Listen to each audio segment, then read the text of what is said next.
Hi everybody and welcome to part 2 of basic build. Now the first part of basic build we actually built this little farmyard, outhouses should I say, and it was a very nice build. I enjoyed doing it. I built two of these, one in corrugated iron, which is the one we're looking at now, and another one which I actually did with the flat. I think it was the flat tiles. No, it weren't. It was the beaver tail tiles.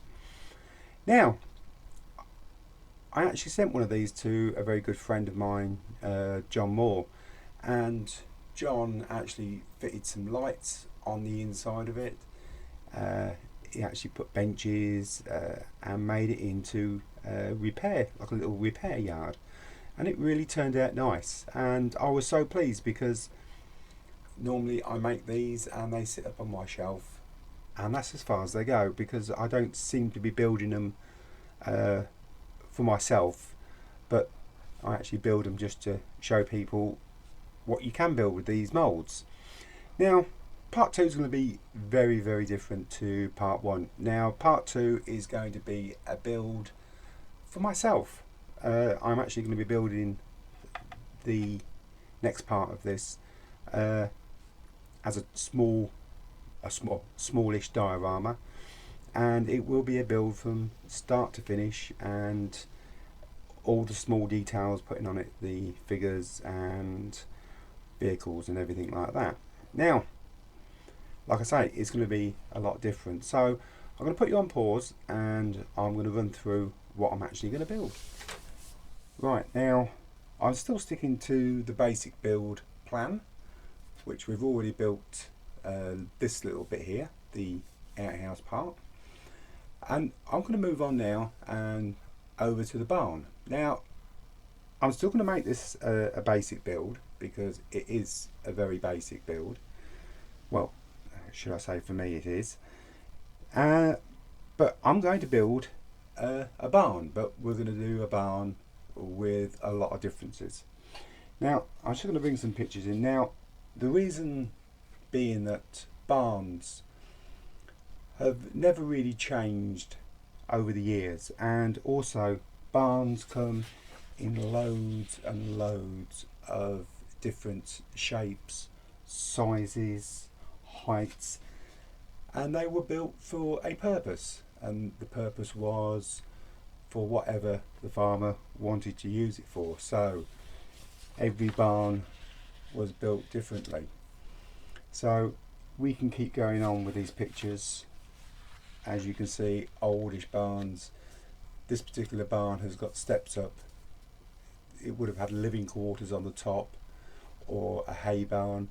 So in whichever way that you build a barn, you can put your own input into it and you'll never be wrong. And nobody can actually say to you, well, that wouldn't have happened, because barns were built for farmers to do individual things. Like this one, it's got quite ornate bits and pieces on it, and we can go right back to stone barns where they will just put up just to store things in. So I'm going to be doing a barn, if you hadn't guessed by now, and the barn that I'm actually going to do is going to be more of a cutaway. So what I should do now, I'll put you on pause again. Now we've been through that bit, and I will try and roughly draw what I'm anticipating to do. Okay, I'm going to try and roughly draw out what I actually want to build. So you have to excuse me because I've got a camera stuck right up underneath my nose, and it's going to prove to be a little bit difficult, but we'll go for it. Now, I'm intending to build a barn with a footprint like so.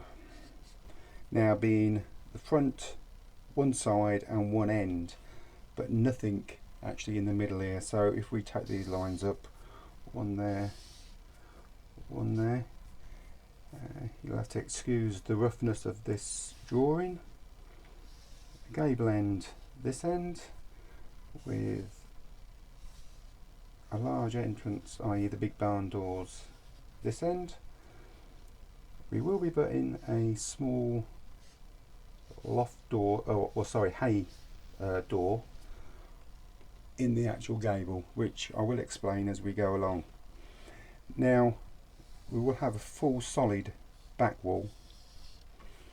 At this end, what I would like to do is to actually sort of rack this back, rack it up, so the gable, this end, finishes sort of cut away, and the same this side is this piece of wall here is to be cut back to the top to there. So what we've actually got is a big hole in the actual barn. Now the reason I'm doing this is because we can actually then put our roof timbers down like so, and only bring the roof down probably not even a quarter of the way along the front to fit in like that. Being the reason is that there is a lot of work that actually goes into doing a roof, and if you just do a box with two doors you can't really get to see anything really, and I'm trying to show the actual construction of the roof and everything within inside the barn. Now I've put this loft hole in because I am going to put timbers running across outwards, but sort of running back in and then coming back out. And this end here there is going to be another hay door, if you want to call it that, a hay door or whatever, but I'm going to be putting steps on the outside coming down here. Like I say, excuse the drawing. So we're going to have steps coming down on the outside, and then we can actually get this boarded but still have a cutaway and see the bulk of the inside. Now that's the basic plan of this build. Now I want this build to be fully rotatable, so you've got a different view from every side. I'm not quite sure if I'm going to put it on a round or a hexagon shaped base. I will decide on that getting closer to the finishing of the actual building. Now, how am I going to decorate this? Well, the reason I'm doing it like this because you now have got a very blank page on what you can actually do, because now you've got the cutaway. You can actually make this inside here anything you want. You can fill it for the soldiers resting up.